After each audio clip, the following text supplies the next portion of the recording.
नमस्ते दोस्तों। आज के इस वीडियो में संस्कृत में चित्र वर्णन कैसे करते हैं इसको हम समझ लेते हैं एकदम आसान तरीके से। सबसे पहले आपको क्या करना है, चित्र को देख लेना है, समझ लेना है। हमें क्या दिख रहा है यहाँ पर, कुछ छात्रा दिख रहे हैं, कुछ व्हीकल्स है और वो स्कूल के यूनिफॉर्म में है। अब हम ऑप्शन में देखते हैं मंजूषा में हमें क्या क्या दिया है, क्योंकि मंजूषा के हेल्प से ही हम चित्र वर्णन कर सकते हैं। अब विद्यालयस्य छात्राः गणवेशम परीक्षाम, जरूरी नहीं है कि सबका मीनिंग आपको पता हो, बट मैं आपको यहाँ बता देती हूँ। विद्यालयस्य यानी कि विद्यालय का, ये षष्ठी विभक्ति है। छात्राः यानी स्टूडेंट्स, गणवेशम यूनिफॉर्म, परीक्षा एग्जाम, वाहनानि व्हीकल्स, वाहनम शब्द है इसका बहुवचन है वाहनानि, काष्ठपट्टिका राइटिंग पैड, परीक्षाम एग्जाम को, हस्ते मतलब हाथ में, जनाहा मतलब लोग, प्रसन्नाः हैप्पी, आगच्छन्ति आते हैं। अब आपको क्या करना है, एकदम सिंपल सेंटेंस बनाने हैं। ऐसा कोई ज़रूरी नहीं होता है कि बहुत बड़े सेंटेंस चाहिए, आप छोटे सेंटेंस भी बना सकते हो, बस वो करेक्ट होने चाहिए। अब सिंपल सेंटेंस क्या बनेगा पहला, तो हमेशा हमारा पहला सेंटेंस क्या होना चाहिए कि यह चित्र डैश डैश का है, मतलब जो भी है। अब हमें यह चित्र किसका दिख रहा है, विद्यालय का, आप समझ लो, क्योंकि यहाँ पर विद्यालय शब्द दिया है। तो हम क्या लिखेंगे, यह चित्र विद्यालय का है।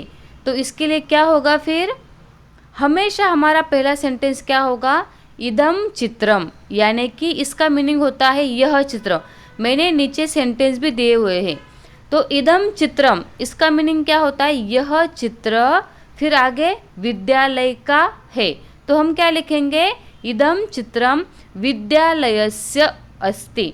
अगर कोई सिटी है, कोई नगर है, तो हम क्या लिखेंगे, इदम चित्रम नगरस्य अस्ति। अगर कोई गांव है तो हम क्या लिखेंगे, इदम चित्रम ग्रामस्य अस्ति। हमारा पहला सेंटेंस हो गया। हमेशा पहला सेंटेंस में जो वाक्य आता है ना, जो शब्द, वो षष्ठी का होगा, क्योंकि रिलेशन विद्यालय का, गांव का, नगर का, कोई भी हो, ठीक है। तो ये होगा। फिर हम दूसरा सेंटेंस क्या लिखेंगे, हमें इस चित्र में क्या क्या दिख रहा है, तो जो भी चीज़ें हमें दिख रही है उसको हमें लिखना है। तो इसके लिए हम क्या यूज़ करेंगे, अस्मिन् चित्रे, यानी कि इस चित्र में। अब हमें क्या क्या दिख रहे हैं, हमें छात्रा भी दिख रहे, तो हमारा दूसरा सेंटेंस क्या होगा, अस्मिन् चित्रे छात्राः सन्ति। अब सन्ति क्यों होगा, क्योंकि छात्राः बहुवचन है, तो अस्ति स्तः सन्ति, सन्ति भी बहुवचन है, इसलिए हम दूसरा सेंटेंस क्या लिखेंगे, अस्मिन् चित्रे छात्राः सन्ति। एकदम सिंपल सेंटेंस। और हमें क्या दिख रहा है, वाहनानि है ना, नाउन है। तो अस्मिन् चित्रे वाहनानि सन्ति, यानी कि इस चित्र में व्हीकल्स है, ठीक है। और हम क्या लिख सकते हैं, लोग भी है यहाँ पर, है ना। तो अस्मिन् चित्रे जनाः सन्ति। ऑलरेडी हमारे 4 सेंटेंस हो गए हैं। और एक इजी सेंटेंस हम क्या लिखेंगे, जनाः प्रसन्नाः सन्ति। ये भी लिख सकते हैं हम, क्योंकि लोग हैप्पी है। दूसरा लिख सकते हैं, छात्राः प्रसन्नाः सन्ति। एकदम सिंपल सेंटेंस है।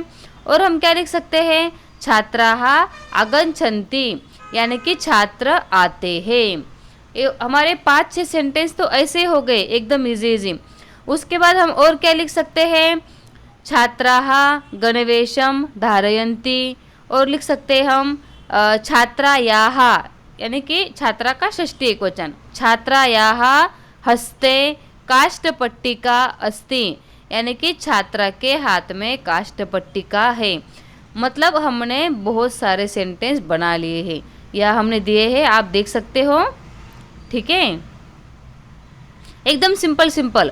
पहला सेंटेंस हमें हमेशा ऐसा लिखना है, इदम चित्रम, यानी कि यह चित्र, जिसका भी है वो लिख डालो, बस उसका षष्ठी एकवचन लिखना है। विद्यालय हो तो विद्यालयस्य, ग्रामस्य, जो भी है। फिर दूसरा अस्मिन् चित्रे, आपको जो चीज़ें दिख रही है उसको आप लिख डालो। अस्मिन् चित्रे वाहनानि सन्ति, अस्मिन् चित्रे जनाः सन्ति। बहुत सारे सेंटेंस हमने यहाँ पर बना लिए हैं, ठीक है। धन्यवाद दोस्तों, मिलते हैं नेक्स्ट वीडियो में।